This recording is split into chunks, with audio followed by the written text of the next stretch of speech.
So today we are very fortunate that we are having Her Grace Preethi Vilasini Mataji to enlighten us on Sri Brihad-bhagavatamrita. So thank you so much Mataji for your valuable time and association. So now you can start the class Mataji. Thank you so much. Hare Krishna.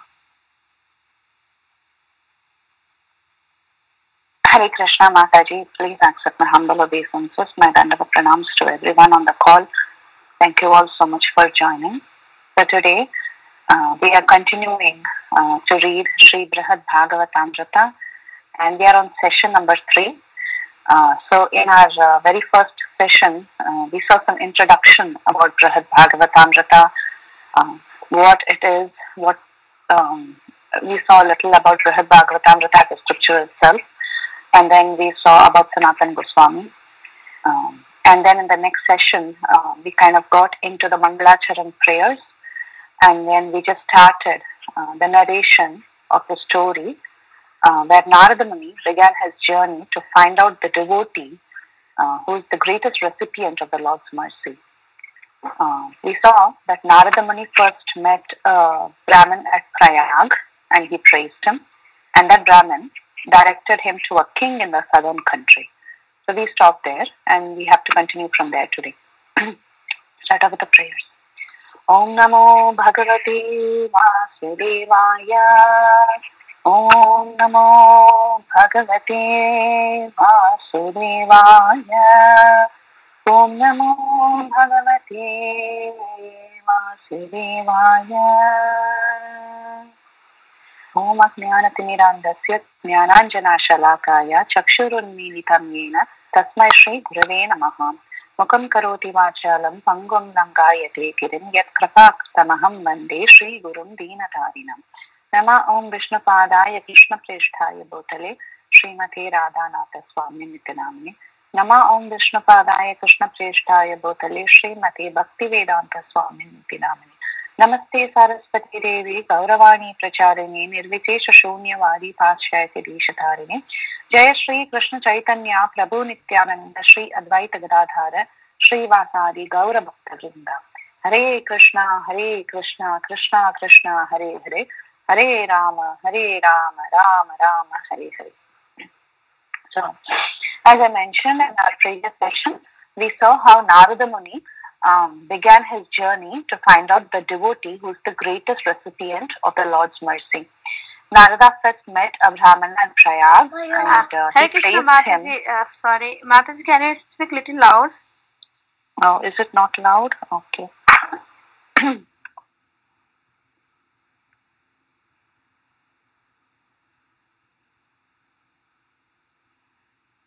Is it better or it's still low? Better, Mataji. Thank you.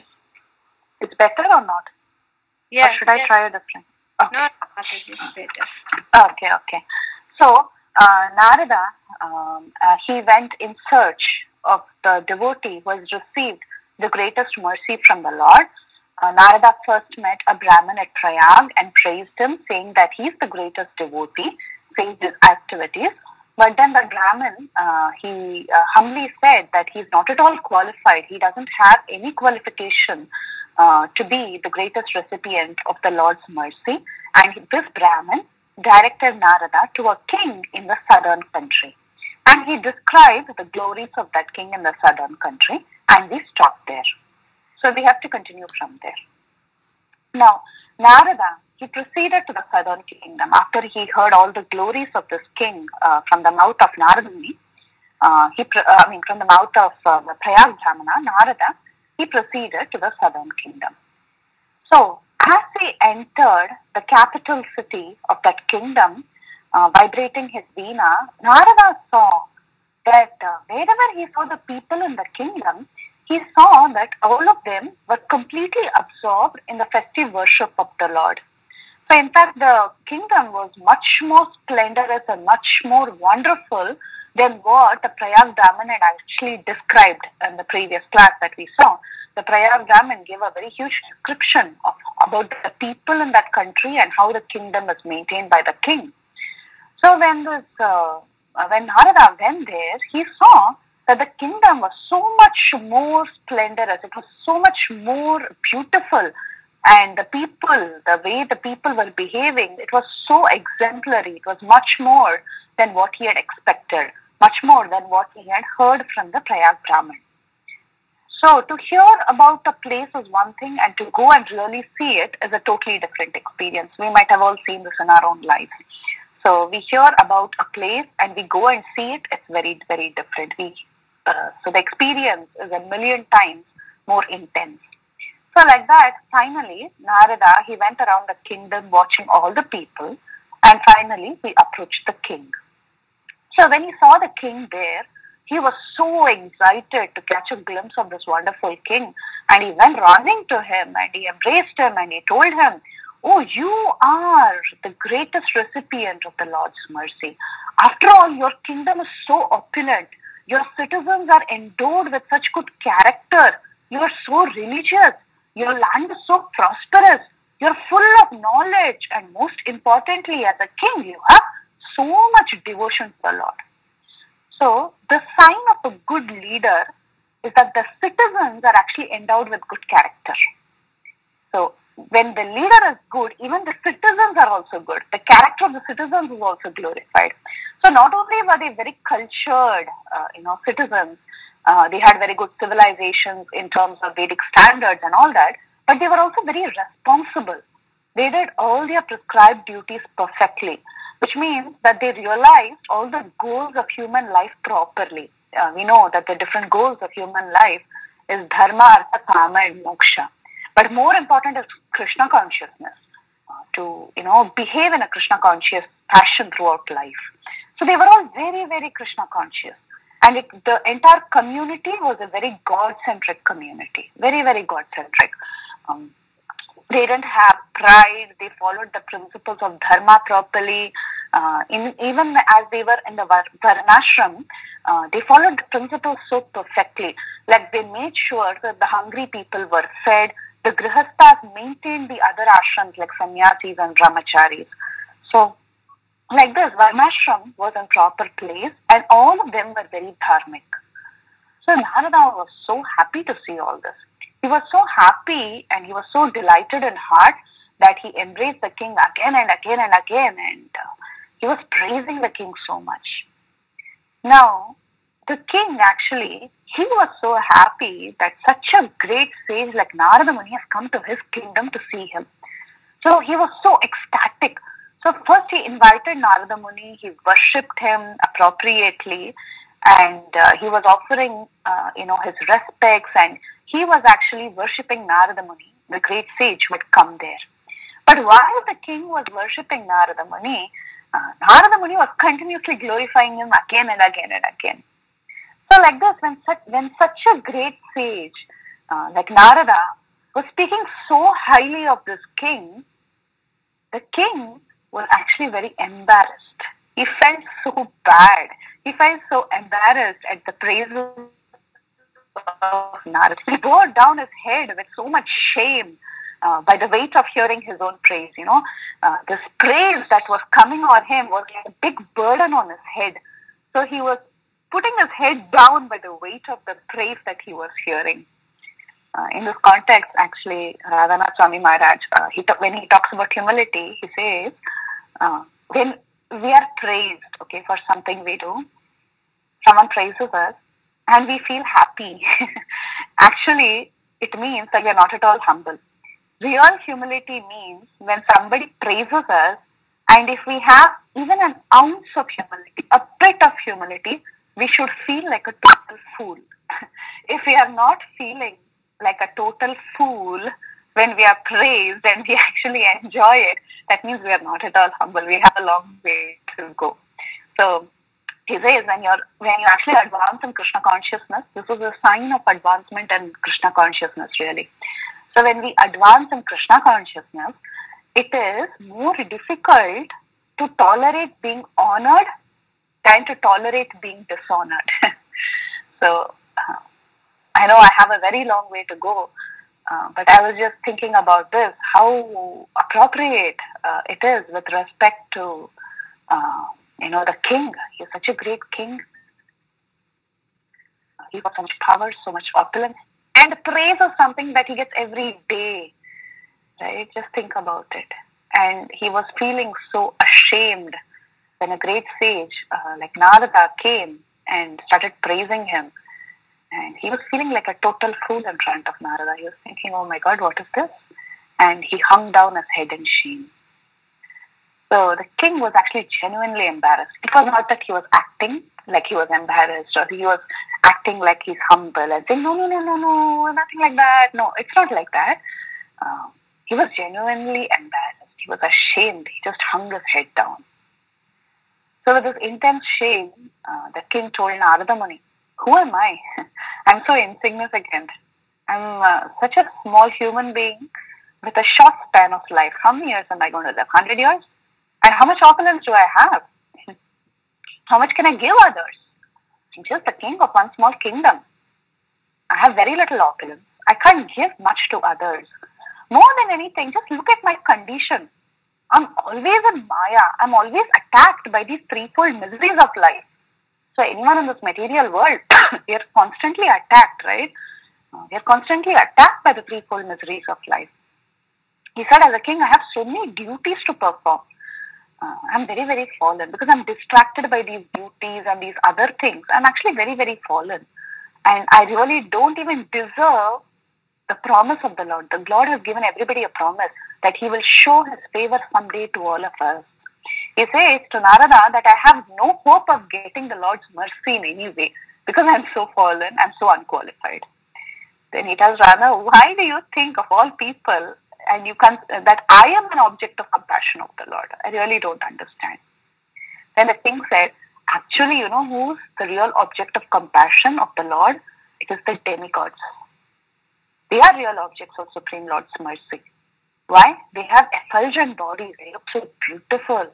They are worshipped by all men of earth. I'm a small king in the earth, but the lords of the heavenly planets, they are so great. We are worshipping them. They are so sinless. They are fixed in the mode of goodness. Generally, devas, they are known to be in the mode of goodness. And they have so much freedom. They are not really attacked every day, you know. They travel wherever they want. They get boons, they are able to grant boons to their devotees. So much power. They can give boons to all the devotees. They are full of amrit. They don't even see disease or old age. And they are not afflicted by hunger and thirst. And not only that, they also enjoy the somarasa for their pleasure. And the pleasure that they have is more subtle than the annamaya enjoyment of living entities. For us, actually, what is the source of nourishment and pleasure? It is actually food, right? Annamaya. Thinking about food, enjoying food. So he's saying that somarasa enjoyment is actually much more subtle and it's more pleasurable than the annamaya enjoyment of the living entities here.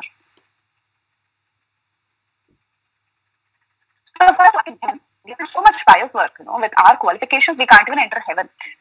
I just think about, this is the condition of all the demigods. Now think about the best of the demigods, who's Indra. It's called as Purandara. The current Indra is Purandara. He has so much power. He gives the entire world rain. So the entire life on earth is sustained by the rain that Indra is giving us. He's so merciful. He rules for 71 Chaturyugas. So no mundane king can actually earn that kind of sovereignty, to become Indra. It is so difficult to have such a long lifespan and to rule for so many years like Indra. And even if a mundane king thinks to become Indra, he has to perform 100 Ashwamedha sacrifices. Perfectly, without a single fault to become Indra. But then here, the southern king is saying that it is very difficult even for a mundane king like me to become Indra, because for sure it is extremely hard. Even if I try to perform 100 Ashwamedha sacrifices, it is extremely hard to do it without committing a mistake. So actually, no mundane king can actually become Indra. Indra is so great. He is so great. And then he says about the opulences of Indra. He says, look at his elephant, it is Airavata. His horse is Ucheshrava. Cow is Kamadhenu. His garden is filled, this garden Nandana, it's filled with so many Parijata flowers and beautiful creepers. Sanatana Goswami says even a single Parijata flower can satisfy all the desires, whether you want wonderful songs, music, dance, bright clothing, ornaments, food, or anything else is actually provided just in this Nandana gardens by these Parijata flowers. So they are wish fulfilling. And the glories of Ucheshravas and Airavata is that they came from the milk ocean. Just imagine what Indra has. He is really great. So then the southern king said, how can I even describe the fortune of Indra? I can't even say it in words. Forget all this. Okay, he's got all this opulence, he's got all this horse and elephant and Parijata, Nandana.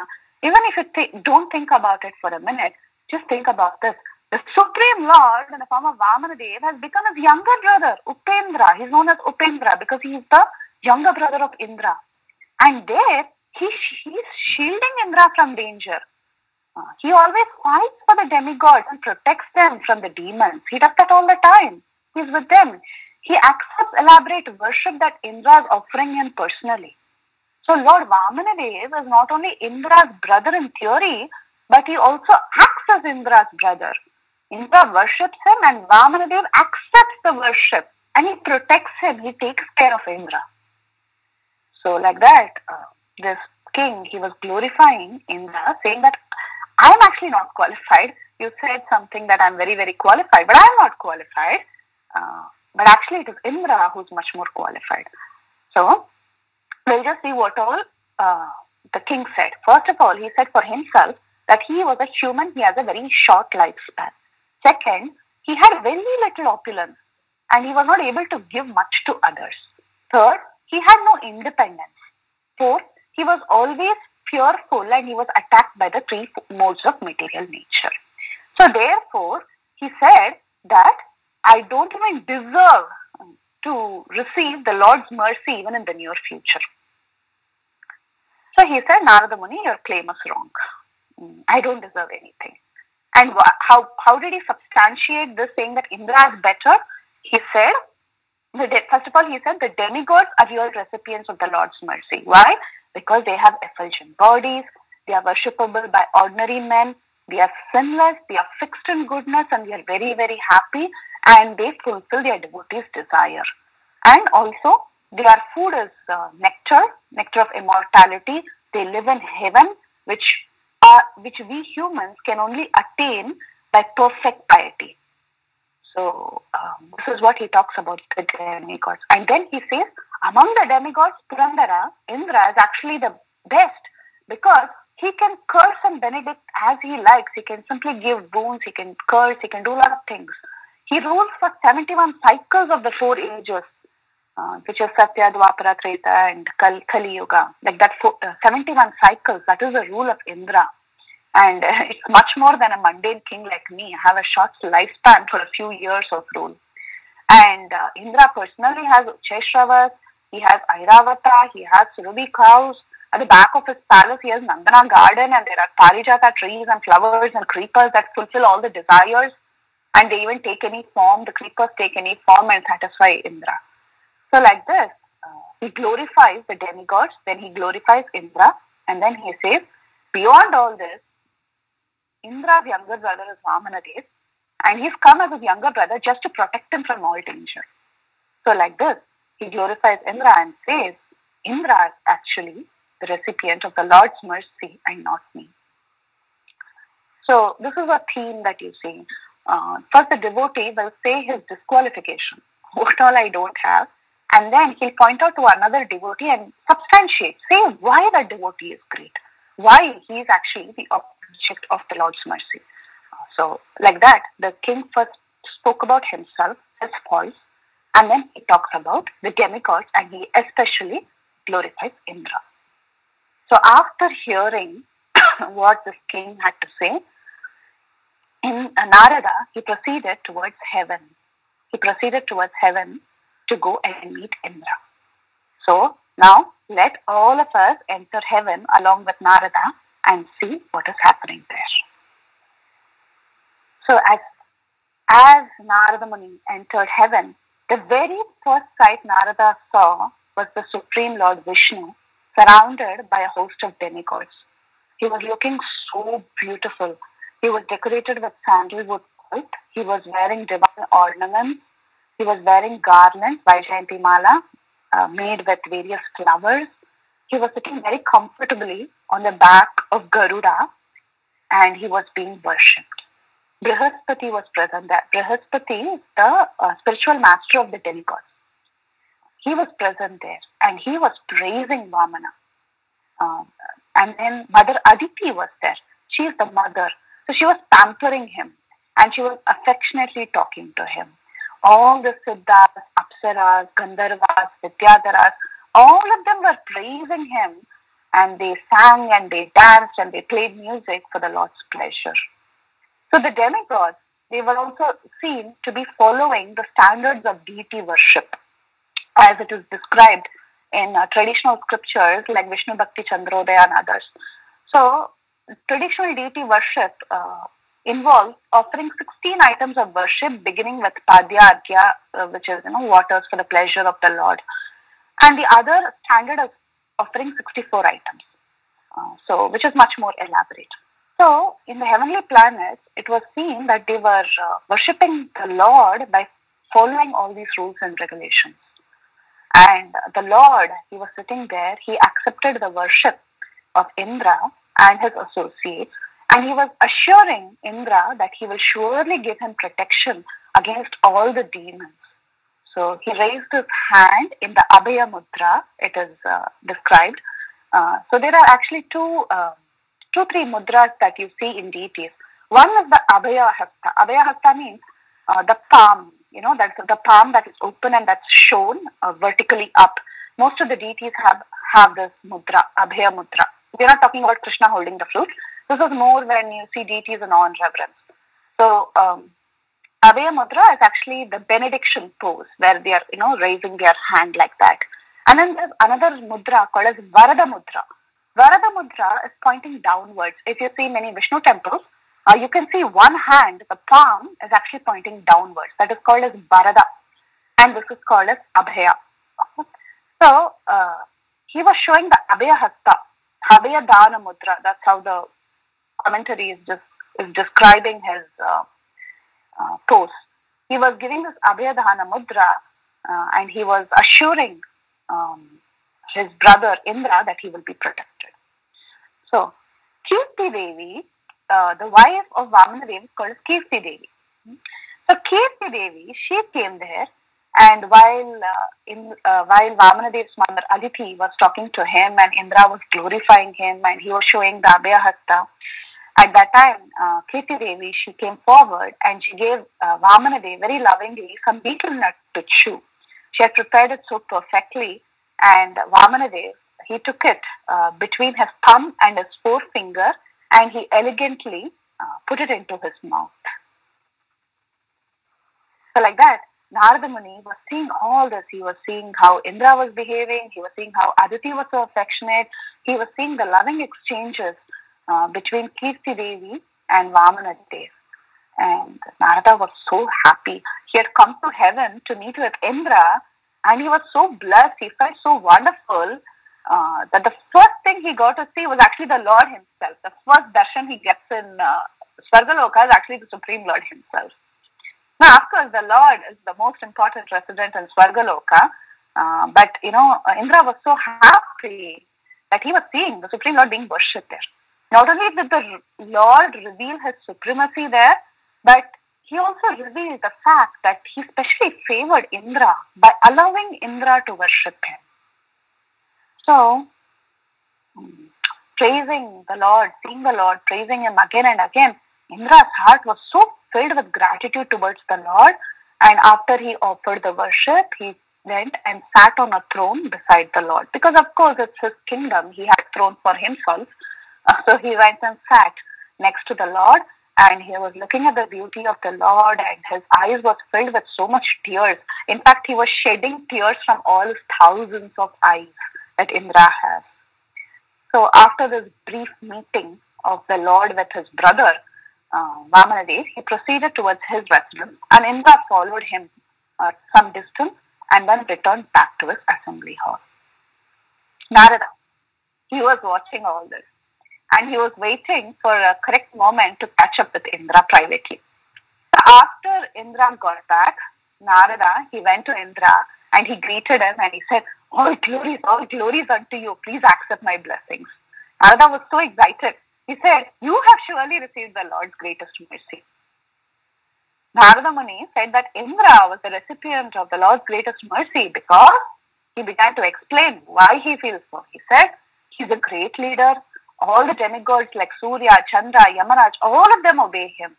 The great sages are his subjects. The Vedas such as Rig Veda praise him. The Rig Suktas and the Aindra Im, they all praise the Lord of the universe. They praise him. They praise him as the greatest. He's the Lord of the universe. That's how the Rig Veda praises him. Because he has so much power. Because he can send people from heaven to hell like that. He's got so much powers. And it is so wonderful that Lord Vishnu is the younger brother of Indra. Both Indra and Vamana, they took birth from the same womb. And he was so happy to see how Indra was respectfully treating Vamana, and Vamana was respectfully treating his elder brother. Vamana was giving respect to Indra. So seeing all this, Narada was saying, you are the greatest recipient of the Lord's mercy. So we see that the Lord's greatness is not only that he is born in the same womb as Indra, but he was accepting an inferior role as a younger brother. In the sense, what Narada is trying to say here is, he was personally trying to serve his elder brother, trying to protect him from danger. So, and he was also very respectful when Indra was there in the assembly. So Lord Vamanadev is known to submissively listen to Indra and execute, Like, of course, Indra also does it with respect, but Vamanadev also has this respect that Indra is my elder brother. So it's a mutual relationship where there's mutual respect and there's mutual love. So Narada was in total ecstasy when he saw all this, and he praised Indra from the bottom of his heart, and he began to play his veena, and he started to dance in Swargaloka. So let's see what happened when Indra heard this. So when Indra heard this, he responded saying, Narada Muni, please don't make fun of me.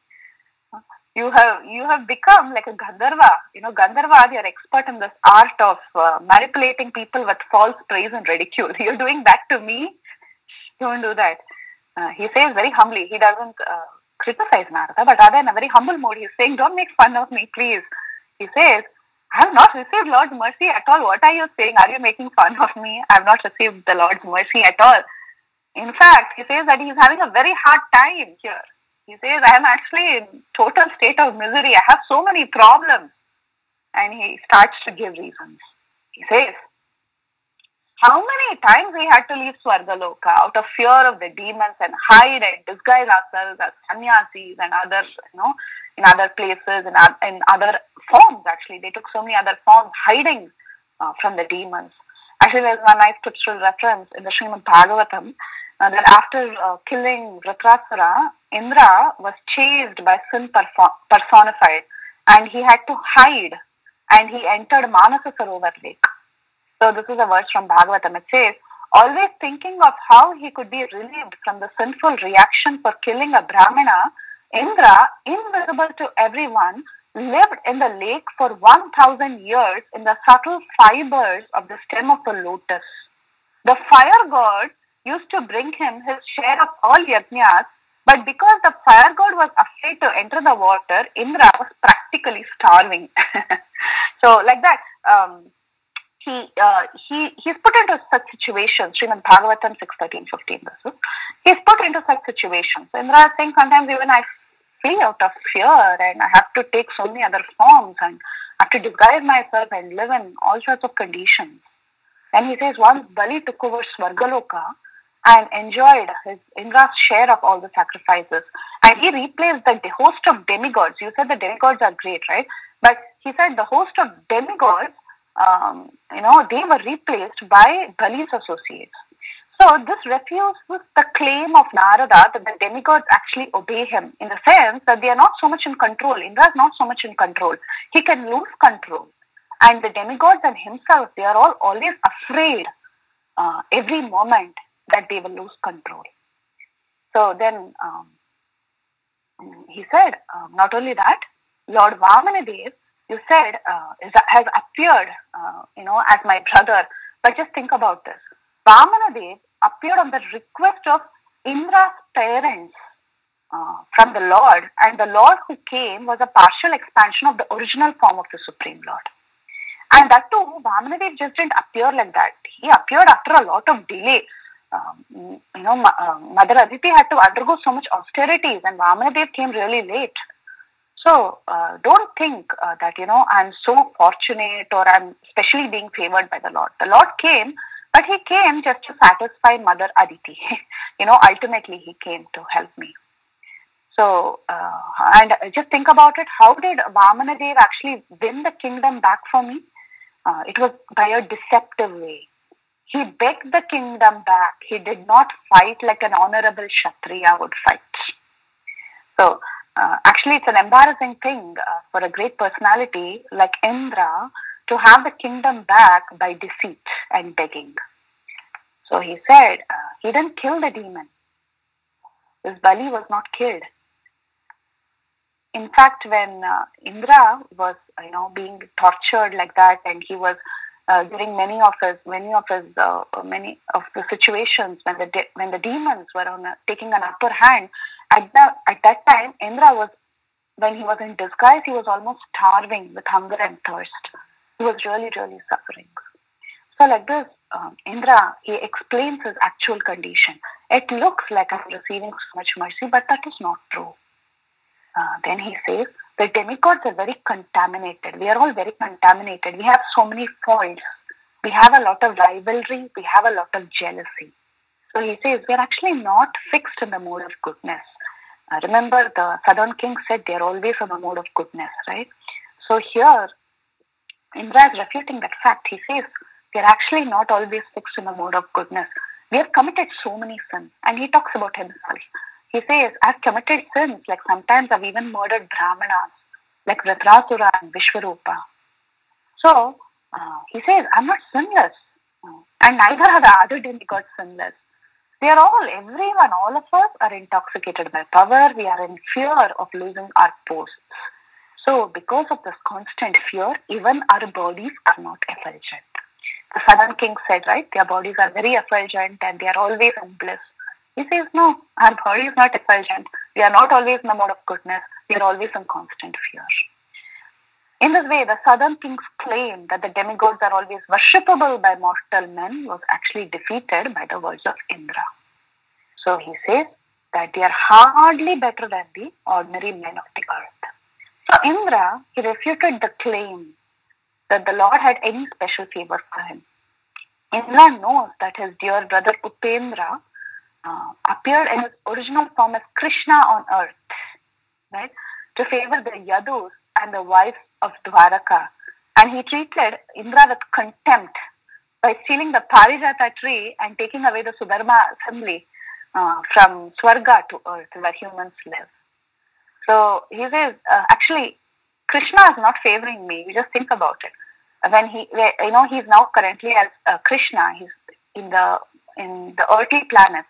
He's there, and he came here, and he stole the Parijata tree. He stole the Parijata tree, and he took away the Sudharma assembly from here, and he gave it to the humans on earth, or rather, in the earthly planet. He gave it to the earthly planet.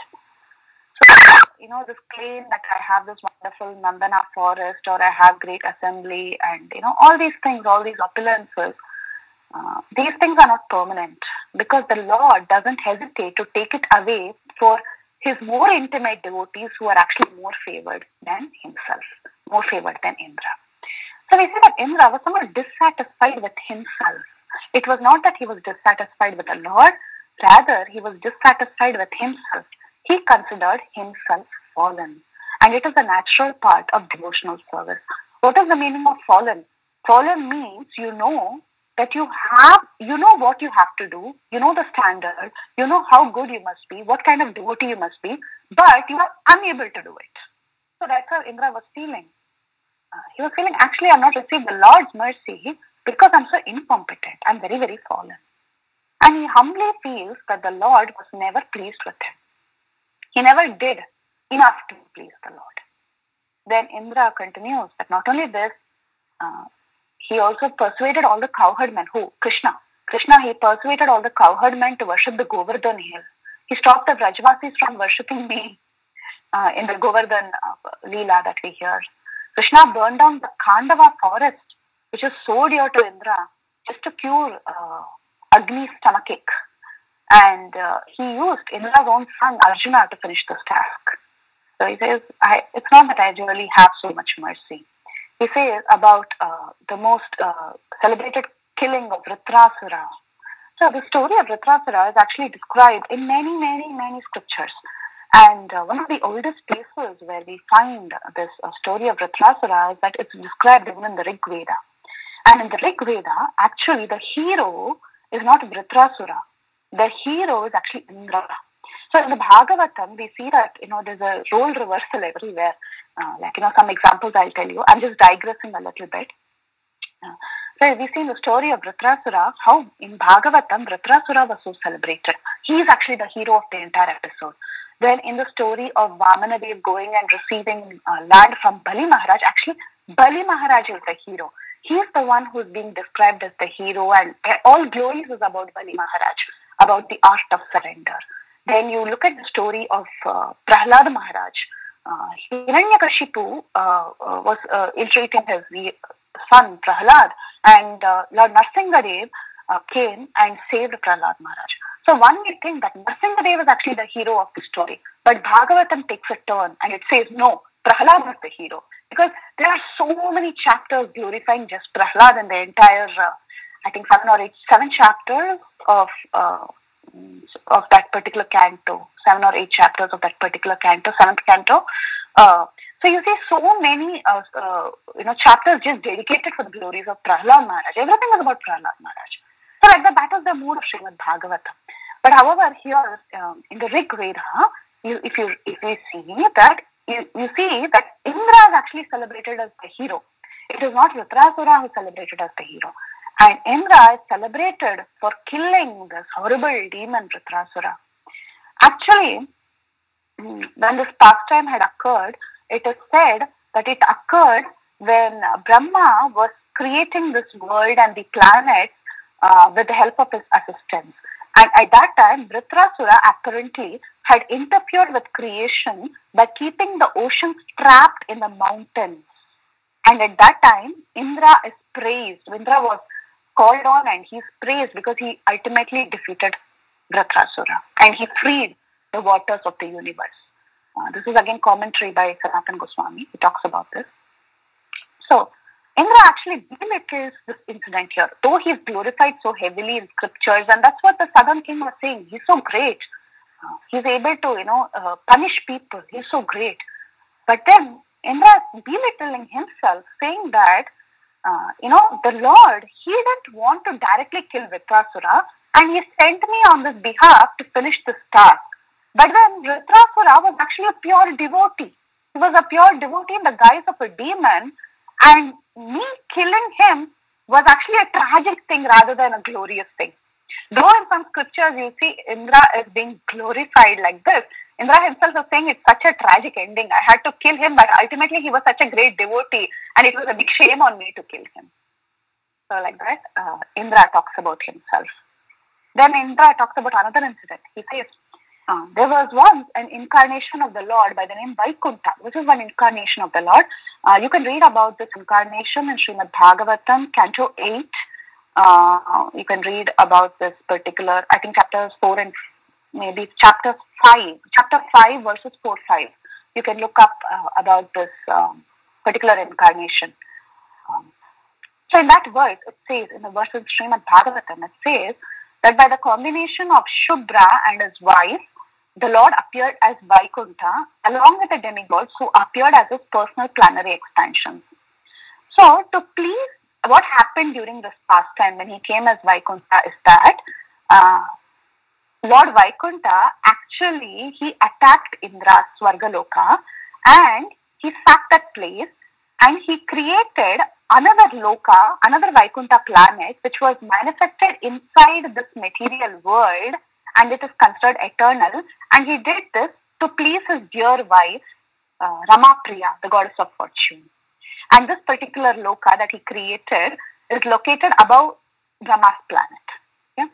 So in Harivamsha also this incident is being elaborately discussed about how actually he went, Lord Vaikuntha went and he destroyed Amaravati, the capital of Indra, and he took the Parijata flower from there, just like how in the Krishna incarnation, I mean when the Lord came as the Supreme Lord Krishna, that time also he went and took the Parijata flower. Similarly, during the time when he incarnated as Vaikuntha, he came to Amaravati, he destroyed Amaravati, there was a big fight, he destroyed Amaravati, and he took the Parijata flower, he vacated Amaravati, and he, for the pleasure of Ramadevi, he manifested a complete new abode on top of Satyaloka. So like this, he recounts this incident as well. It's a very old incident. Indra is talking about this incident. So then he says, you're saying that, Vamanadev is here and he's accepting my worship and he's very affectionate to me. Yes, but actually, he's coming here for his parents and for the sake of Brihaspati. They are great devotees. They have so much love for him. Lord Vamanadev is coming to please his mother. And I'm actually a very, very small devotee. In the course of pleasing his mother, I am also being pleased. And not only that, he doesn't stay here for long. He runs away from here. Sometimes he even disappears from this area. So when he is disappearing, at that time, I ask him, whom shall I worship when you are not there? And he tells me, it's okay, you can worship Brahma or Shiva. Because after all, Brahma and Shiva are not very different from me. He says that and he goes away. But isn't that deceitfulness? He says, I'm very attracted to the Lord as Vishnu, as Upendra. He's saying it's okay, instead of me, you go and worship other demigods. I understand that, Shiva, Vishnu, Brahma, they have some similarities, like they are different controllers, but yet they are not the same. Vishnu is not the same as the other, Shiva or Brahma. So he says this and he goes away. And I feel so bad. And then he says the Lord also vanishes from this place many times. He's very hard to find. When we have a problem, we don't know where to find him. And he moves around. He goes sometimes we see him in Vaikuntha, sometimes he's in Dhruvaloka, sometimes he's in the Milk Ocean. And every time we have a problem, the host of demigods, all of us, we go to the shore of the Milk Ocean to go and talk to him. And I know that now he's currently, this is a time when Krishna was performing his pastimes in Dwarka. This whole Brihad-bhagavatamrita story set a background is supposed to be at that time. So he's saying, now we know that he's present in Dwarka, but that also we are not sure of most of the time. Sometimes he goes to be with the Pandavas, he goes to Hastinapur, sometimes he goes to Mathura, and sometimes he's there in Mathura, sometimes he's in the forest, he's in the city, sometimes he's in the forest. We really don't know where to find him. So we are not qualified enough to find out where even the Lord is, to go and talk to him or to ask him for help. Actually, we are not in a very good condition. So all the devotees whom Narada Muni approaches basically feel like this. It's not only Indra who's feeling like that, but everybody, all the devotees whom Narada Muni goes to, they all feel like this. They feel they don't have any special mercy, but others are more dear to the Lord. Now, this is not some kind of an inferiority complex where we are feeling, maybe they are better and I'm useless. It's not like that. It's more in the sense of humility. They feel that they are not qualified and others are greater. They genuinely feel that others are more fortunate. So that's the mood. So then Lord Indra tells Narada Muni, you have come here and what to speak about your glories. You are the best son of Brahma. Brahma has many sons. He has four Kumaras, the sages. But then Narada, he is very special because he has pure devotion to Lord Lakshmi Kanta, Lakshmi Narayan. He has so much devotion to Lord Lakshmi and Narayan. So he says, but even better than Narada is actually Narada's father Brahma. So Brahma, he says, Indra says, It's your father. It's your father Brahma who has received the most mercy. It's not me, rather it is Brahma. So now Indra is pointing to Lord Brahma who has received the most mercy. He gives the reasons. So we'll see the reasons and then we'll stop before Narada goes to meet Brahma. Okay? So he says, first of all, he is the direct son of the Lord. Right? Brahma is the direct son of the Lord. He was directly born from the Lord's navel. He was not even born from Lakshmi's womb. So he's so intimately associated with the Lord. He lives a lot longer than Indra.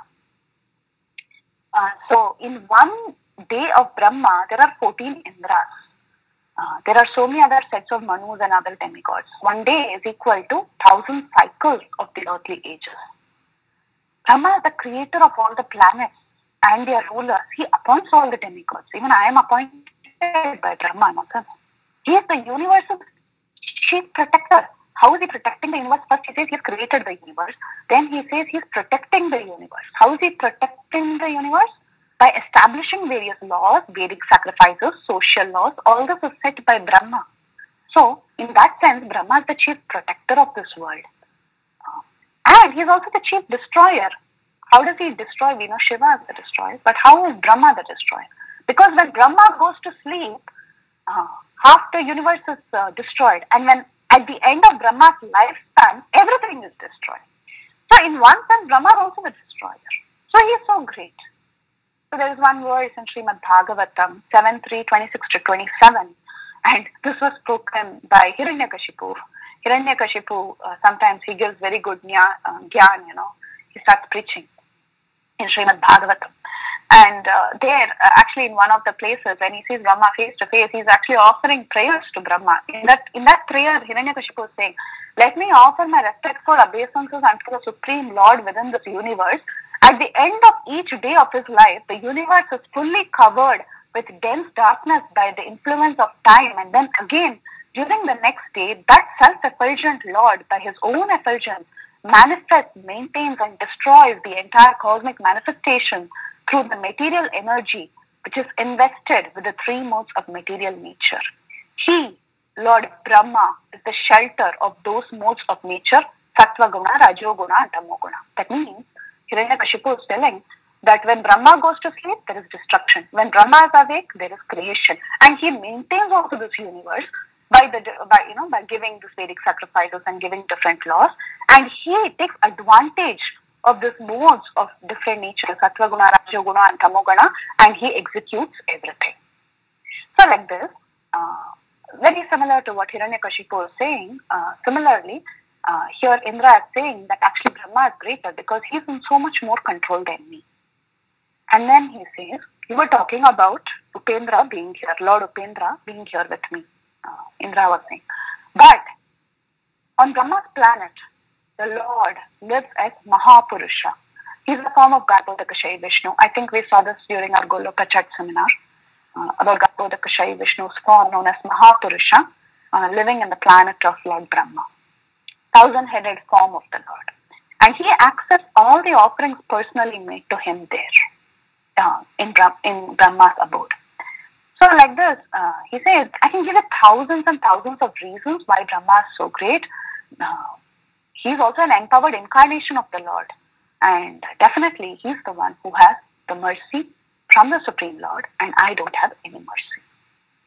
So having heard these words from Indra said, yeah, well said, well said. Actually, all this is very true. Brahma is definitely receiving so much of the mercy of the Lord. And he hastily proceeds towards Brahma's planet, Satyaloka. So we'll stop here and then we'll enter Satyaloka in our next class. So any realizations or comments, please go ahead. Hare Krishna.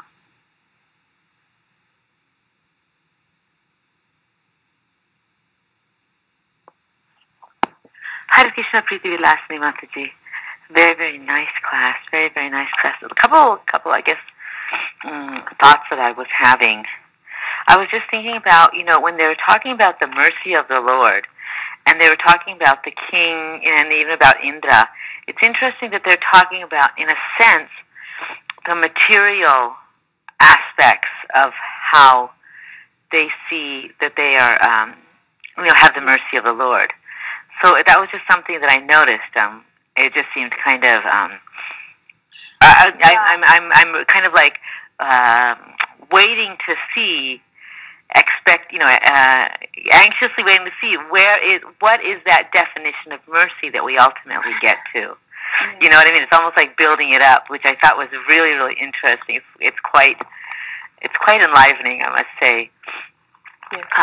Just to add to that, before we go to the next question, just to add to that, it's also true that how we see the world in terms of what we experience it or we have. You understand what I'm saying? Like even when in Bhagavatam also, when devotees offer prayers, there are so many prayers in Srimad-Bhagavatam, right?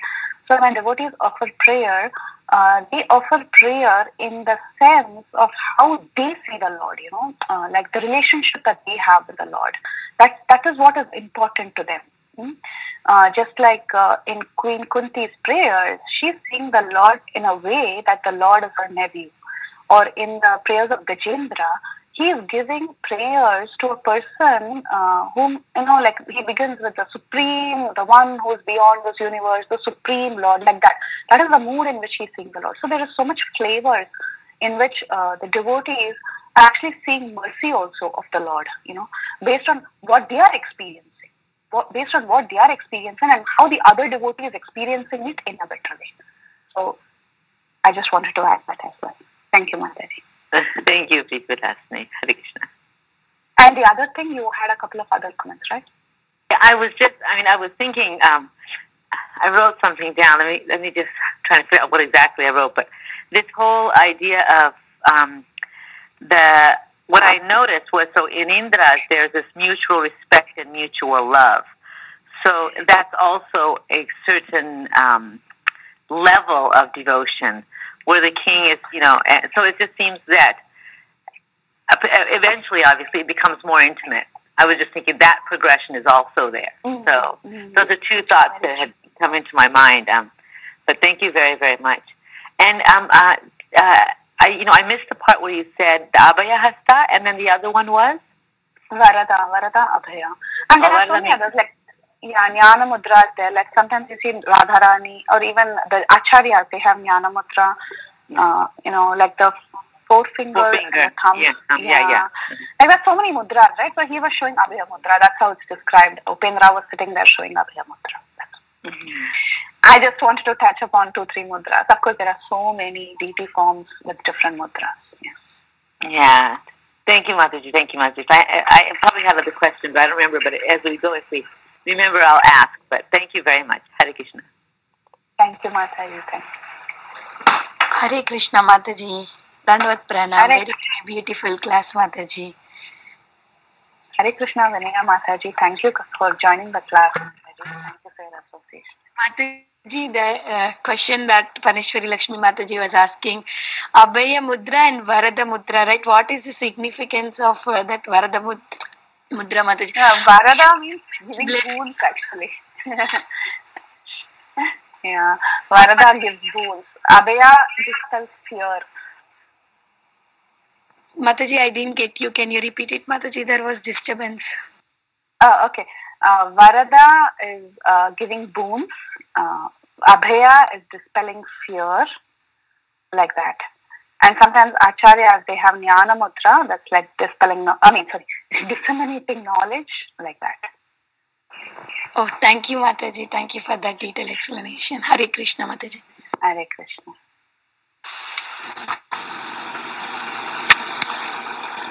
Hare Krishna, Preethi. Dandavad Pranams to all devotees. Thank you too. This is Devi. I just was listening to a class, and there's so much information. It's very difficult for me to grasp every aspect of this. But just 2 things I had questions on. Can I ask? Yes. Yeah, one was you were mentioning Annamaya in some context, and you said the happiness or the pleasures of the strange. Annamaya, what was it? Can Mataji, you're not audible, Mataji. Oh. Yeah, now we can hear you. Can you hear me now? Yeah, now it's better. Yeah, I was just asking, you were referring to some pleasure being greater than Annamaya, right? What was it you were mentioning about? They are drinking the soma juice. Okay. Yeah, so I just joined that time, so I was not clear, what was happening. So that's why I thought I will ask. Yeah, and any particular reason why it is being compared to Annamaya there? Reason is because it gives enjoyment, the pleasure, the enjoyment. When we eat, we get so much enjoyment, right? Like while eating, like that. Somarasa is supposed to give, the kind of strength and energy for the devas. So it's a subtle enjoyment, that it's a subtle energy provider, you can say. Hence it's compared. Oh, okay. And also you mentioned about incarnation of Vaikuntha or something like that, Can you please repeat that part if you don't mind? Yeah, sure. So there is an incarnation called as Vaikuntha. He's known as Lord Vaikuntha. He is described in the 8th canto of the Srimad-Bhagavatam. He was born to Shubhra and his wife's name is Vaikuntha. Okay, so basically when you increase the akara, you know that, right? So basically when you increase the akara shabda, then it's a woman. So basically it's Vaikuntha and Shubhra. I think they had if I remember correctly, that is the thing that I was talking about. They had a son called as Vaikuntha. He appeared, and there was some exact details I don't know. Sanatana Goswami is saying it is described. The details are described in Harivamsha Purana. I have not read Harivamsha, so I don't know the complete details. But what is being revealed here is apparently there was a situation where he went and he sacked the entire Amaravati, that area of Indra, and he took the Parijata flower and all that, and for the pleasure of Rama Devi, his consort, he created another Vaikuntha above the Satyaloka to please her. And then he went and resided there. So this is the information that is Sanatana Goswami is giving. And in that context, Indra is feeling, what, he doesn't hesitate, to punish me or, to go and come and, show his punishment to me. He doesn't hesitate. The Lord doesn't hesitate to do that to me. So, that. Okay. Yeah. So you can see that in the 8th canto, it's there. Okay, 8th canto, chapter 5, verses 4 and 5. This incarnation is described. I see. And you were also mentioning about the Upendra, right? When you were talking of Indra, so many details you gave about how Indra's position is so super and like that. So I was wondering, so you were referring to the position of Indra, or was it Indra who was the personality Indra there? It's the king, the southern king, when he was talking, he was mixing the two. He was telling both. He has, just like, how the Prayag Brahman was describing the southern king. How did he describe the southern king? Oh, he's a great king. He has a great post. He has so much power. So he's got such a big kingdom. He's got so many people. That is like one way of glorifying him. The other way is that in spite of that, he's very, he's very generous. This pride has not overcome him. He's always doing good for the welfare of the people, and he's keeping everybody Krishna conscious. So like that, it's two ways. It is both his position and how his character is. Both. Similarly, here the southern king, when he's praising Lord Indra, he's talking about Indra's position. He's so great. He's got such a huge lifespan, and he's able to give, rains. He's able to sustain so many people. And the Lord is also personally there with him as his younger brother. What more fortune can one have? So it's a combination of two. Yeah, this question I had, because it is said in the Bhagavatam, if I had read it earlier, that sometimes, when nobody is qualified for the positions of Brahma and also Indra, if I'm not wrong, the Supreme Lord himself he takes this position. So, I was just wondering, do you have any information that, the Supreme Lord appeared as the younger brother of Indra then? So was Indra the incarnate of Balarama then at that time? I mean, is there... No. Sometimes, you're asking, your question is whether is there any reference for any time when the Supreme Lord himself became Indra? Like that you're asking. And Balaram came with him. When he appeared as his younger brother. No? Oh, like that you're asking? Mm-hmm. No, I don't have any reference like that, because the only thing we know of is this Purandara Indra, and our particular Indra who's there now, only that reference I know from Bhagavatam. But of course, Bhagavatam gives names of different Indras and all that in different Manvantaras, and other things are there in the different days of Brahma. Only the names are there, but no details about the particular case when Indra, the Supreme Lord himself came as Indra. Mm-hmm. Maybe there is one incarnation where the Supreme Lord himself was Indra, but I don't remember details about it. Mm-hmm. I don't know if it was Yajna or someone functioned as Indra, one of the incarnations. If someone can remember, they can tell. If they're in the Bhagavatam, I think one personality, but no details. Canto, if I remember. Maybe Yajna and Archi, I don't remember who exactly. No, Prithu and Archi, right? That was. This is Yajna and his wife. I don't remember the name. I think he came as Indra, but I'm not sure, Mataji. I have to look up. No problem. I was referring to in this context. I'm sure other places, like you said, it is mentioned. Yeah, but this context, no. Yeah. No, this context, no. He's just the story of Aditi and Kashyapa that we read, 6th canto maybe, after, 6th, So Aditi and Kashyapa, they end up having these children, and then finally when Vamanadev appears, she does austerities, and then finally Vamanadev appears to her, and then the story of Vamanadev begins in Bhagavatam. That's where you see how he's born as the youngest brother of Indra. Indra has other brothers as well, and Aditi feels like her sons are suffering and they need protection, and then she's asked to do this Pumsavana Vratam or Pumyaka Vrata, one of the two, and then she does it. Kashyapa gives her details and she follows it very strictly.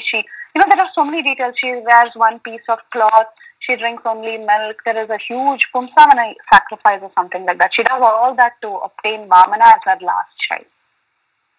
True, yeah. Yeah, I think I kind of remember reading that. Yeah, anyway, my question was not relating to that, but thank you so much, Preethi. Really wonderful presentation. Thank you. Thank you. Sukasagari Mataji. Thank you. Hare Krishna, Preethi Vilasini Mataji. It is Yajna that becomes Indra. Yajna. Okay. And his wife? His wife, I'll look it up and I'll let you know. Oh, okay. Thank you, Mataji. But there is no one else mentioned, right? In his family, like his brother or something like that. Nothing like that. No. Okay. It's in Canto 4, Chapter 1, Text 8. Marichi it says, during the time of Swayambhuva Manu, these sons all became the demigods collectively, named the Tushitas, and Marichi became the head of the 7 rishis, and Yajna became the king of the demigods, Indra. Hari Bol. So this is during Swayambhuva Manu. Hari. Thank you, Mataji. And Yajna's wife was Dakshina. That's why when you do Yajna, it's not considered complete if you don't give Dakshina. Yeah. Say that again. No, they say that when you do Yajna, it is not considered complete if it's not finished with Dakshina. Exactly right. That's right. They have to go there. Very nice connection. Yeah.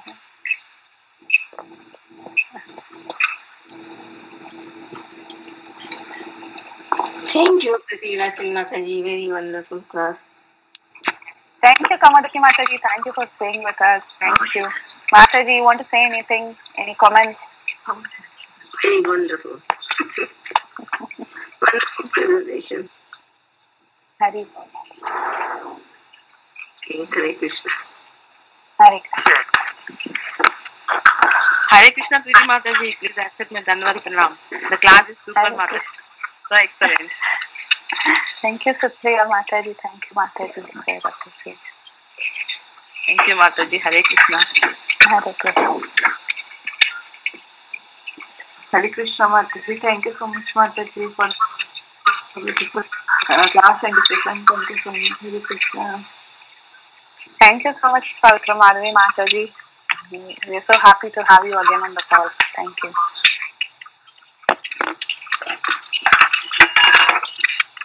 Hare Krishna, Mataji. Dhanyavad Mataji. Hare Krishna. Hare Krishna. Always a treat to hear you give class. I do have one question.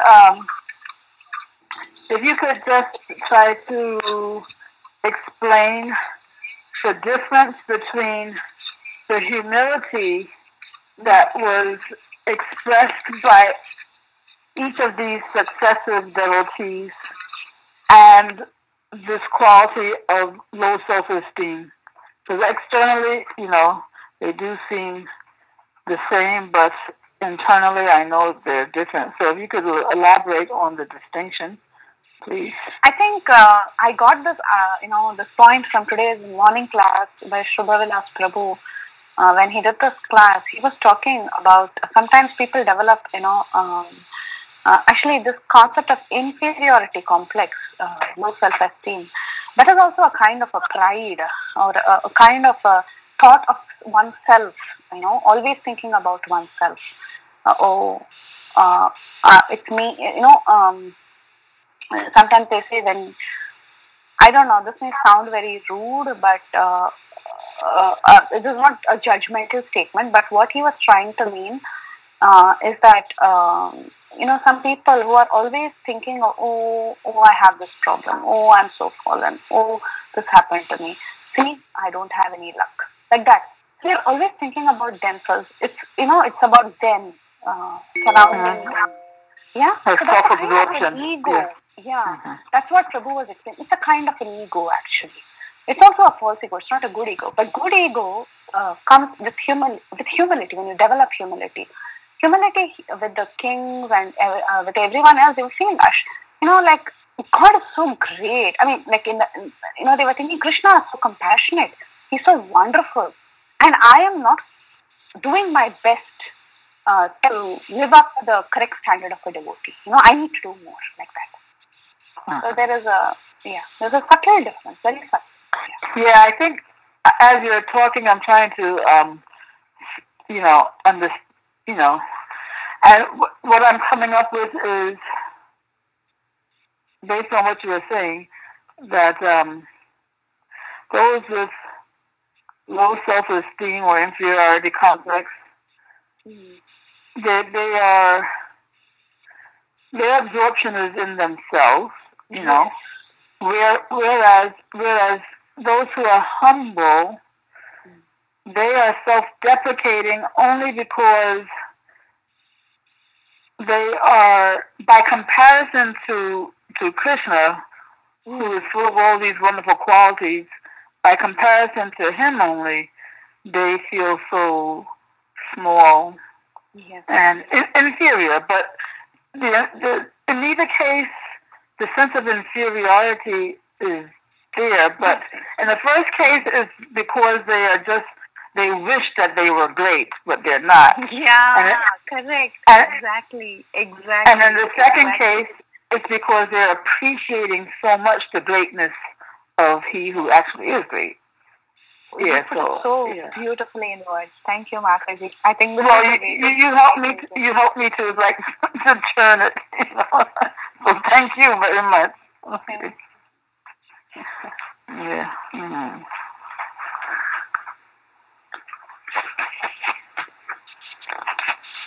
Thank you, Gaurangi Mataji. Thank you so much. Hare Krishna Mataji. Thank you so much for very nice class. Hari Bol Mataji.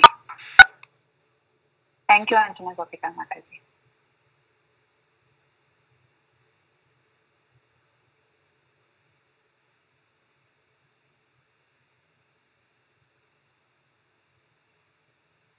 Okay. So thank you all so much. Thanks for the wonderful discussion session. We'll end the call if no one else has any questions or comments. Vancha kalpatarubhyascha kripa sindhubhya eva patitanam pavanebhyo vaishnavebhyo namo namaha. Ananta Koti Vaishnav Vrinda ki jai, Srila Prabhupada ki jai, Shri Brihad-bhagavatamrita ki jai, Shri Sanatana Goswami ki jai. All glories to the assembled devotees. Hare Krishna. Grace Preethi Vilasini Mataji ki jai. Thank you, Mataji. Ananta Koti Vaishnav Vrinda ki jai. All glories to Guru and Gauranga. Hare Krishna.